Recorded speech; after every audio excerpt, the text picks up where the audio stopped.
Hey everybody, it's Greg again. It's another edition of Unbreakable, the podcast. It is Wednesday, Hump Day, July the 9th.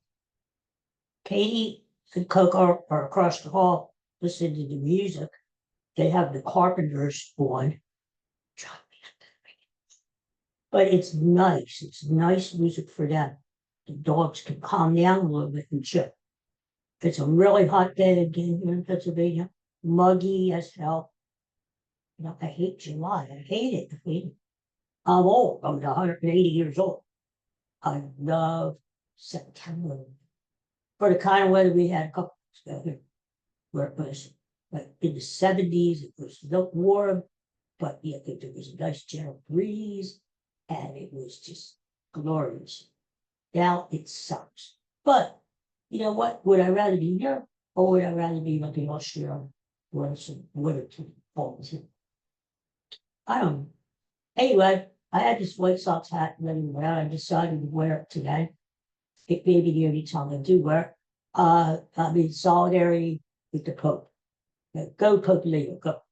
Anyway, two things I really want to talk about today. First of all, happy birthday to the one and only Tom Hanks, 69 years old today. Hi, Coco. Here. Hi, Coco. There he is. 69. And great actor. I know the many people don't like him. They call him woke, whatever. Whatever. I still think he's a good actor. I got my top 5 Tom Hanks movies. I mean, there's so many. Forrest Gump, Sleepless in Seattle, We've Got Mail, uh, Saving Private Ryan, The Green Mile, Apollo 13, Castaway. These are all just off the top of my head, you know? He hasn't really been making good movies lately, you know? He made this movie last year called Here, which took place in this one room of this house through all the centuries. And it was an interesting concept, and I liked the movie. It was very nostalgic, but it had limitations, which the director producer put on himself. He wanted to do this movie where one camera, and it never moved out of the room. So it was sort of limited, you know? But I thought it was a good, but yeah, whatever. But whenever there's a Tom Hanks movie coming out, we always go to see it. Because chances are it's going to be good. It's going to be good. So, the Mermaid one, the Mermaid Splash, Tom Hanks with Daryl Hannah. Remember that one from the 80s? That was a good one too. Nothing in Common with Jackie Gleason in the 80s. Another good Tom Hanks movie. Yes. So I don't know. There's so many of them, you know? I don't know, Paul Newman starred with Tom Hanks about 20 years ago in a movie called Road to Beautician, Road to the Beautician. I don't know, but it was a good movie too. It was sort of like a gangster movie, and Tom Hanks actually played a bad guy in that movie. But anyway, so happy birthday, Tom Hanks. Many, many more. And let's keep our fingers crossed. Let's start making some good movies. Not the crap you've been putting out there. All right. So I got to talk about that Phillies game because what a kick in the game last night. Phillies are up by 2 runs going into the ninth. Damn, Jordan Roman, the manager, had him close the game. Want to make a long story short, the Giants hit a 3-run home run to win the game in the 9th inning last night. But it wasn't just any home run. It was an inside the park home, which has only been done maybe about 8 times. Walk-off inside the park home run to win a game. And which made it even more unique, the first time a catcher hit an inside the park home run to walk off the game. First time in the history of Major League Baseball. You go to the baseball game, you just never know what you're going to see. You know, it could be history, it could be something that we've never seen before. That's what makes baseball such a great sport. Anyway, you know, Jordan Romano could go to hell. Uh, Dave Dombrowski, the Phillies general manager, is stupid. He used to be a good GM. Now he sucks. Whenever he does make a move, it's the wrong move. Instead of keeping Jeff Hoffman and paying him to be our reliever closer, he lets Jeff Hoffman go to the Toronto Blue Jays. We take Toronto's junk, which is Jordan Romano, and he stinks. And now the Phillies are back to looking for relief pitching. Isn't that stupid? You let a really good relief pitcher go, and you're back looking for relief pitching. Does that make any friggin' sense to you? The Phillies are in first place by the skin of their teeth, a half a game over the Mets. So they're doing okay. But my thing is, are you really going to go to the World Series or win the World Series? Isn't that the objective? The objective is not to play 500 ball or just to win your division. The objective is to get to the World Series and win the damn thing. And the way the Phillies are constituted right now, it's not going to happen.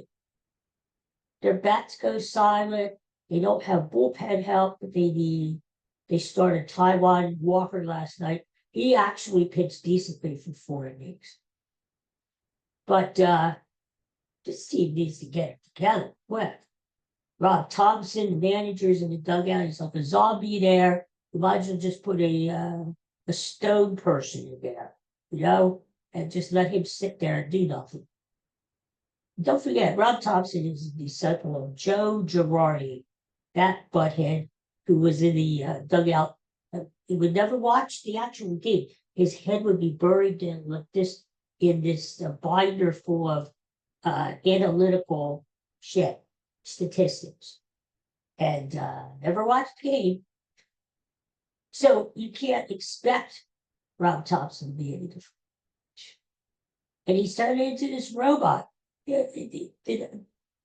Monday night. Phillies got screwed by the umpire, the home plate umpire. And did Thompson, the coaches barked, the players were barking from the dugout. The manager sits there like he's Perry Como, like somebody wake him the hell up. He doesn't go out and fight for the players, maybe get himself thrown out of the game, maybe ignite a little spark in the team. No, he stays there. So anyway, a brutal loss last night. Today the Phillies play 4:15 our time there in the East Coast. Last game against San Francisco before they head to San Diego. Now, this is going to tell us a lot about this Phillies team today. After such a brutal loss, do they have the heart and the guts and the testicles to come back and at least salvage a game San Francisco? Or we're going to lay down like dogs. Sorry for going like dogs and just go and let the Jocks do everything. And then limp your way down to San. Time to tell. But you know, this team just so good. You know, obviously they had another thing. Just thought there was that video. He was placed in. Bob Schwarber put one into the covered code last night with one hand, which was nice to see. And Mackey's Castellanos, these guys are just not doing it. I worry about the catching because after JT Lawler retires or leaves the Phillies after the end of the season, who's going to do the catching? I mean, it's just ridiculous. There's no bullpen. Jose Alvarado, go to hell. He was our bullpen guy, and then he got caught doing PEDs, performance enhancement drugs, back in the spring. and he's not going to come back until August. And even then, he cannot perform in the playoffs. So he really screwed things up. Jose freaking Alvarado. But, this GM needs to do something. What good are these prospects if they're not panning out? What good are the prospects if you're not bringing them up? They brought McGable up, but he's not really their top prospect. He did okay when he first came up, and then he really stank after. Stunk, whatever. You say tomato, I say tomato. That's all the whole thing. These prospects, are you going to bring them up? There's an obvious hole in center field. Are you going to bring Justin Crawford up and let him play center field every freaking day? I mean, how much more can the man do in minor leagues? It's a position of need. Every person they put out there in center field sucks. Miguel Rojas, he's a great defensive player, but he can't hit. Brandon Marsh, he's hitting a little better, but he gets circled, he turns around for fly balls, he loses, he is a mess. Oh my God. They need, the old adage, which is true. Listen to Daddy here. If you are strong up the middle in baseball, actually in any sport or any game, if you can control the middle of the chessboard, if you can control the quarterback in the center, the middle of the game. In baseball, it's catcher, pitcher, shortstop, second baseman, center fielder. If you're strong up the middle, you have a good team. And the thing of it is, 2 times the Phillies have won the World Championship, 1980, 2008. Both times they were strong up the middle. 1980, Bob Boone was the catcher. Keystone combination, Larry Boa, Manny Trio. Center fielder, Gary Lee Maddox. 2008, Chooch, Carlos Ruiz catching. What is it? Double play combination, Chase Utley, Jimmy Rollins. Center fielder, the flying Hawaiian himself, Shane Victorine. So that's my point. You got to be strong up the middle. Phillies are not strong up the middle. Trey Turner's okay, but defensively, he's not good.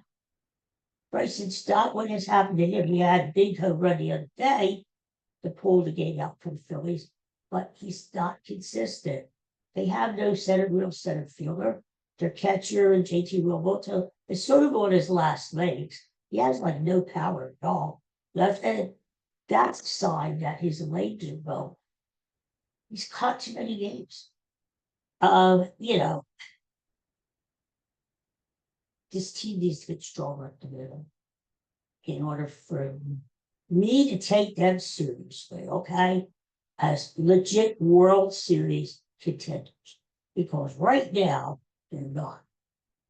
I don't know who is. When the Dodgers are on a 4-game losing streak, they're going for 5 losses in a row tonight, which would break their record.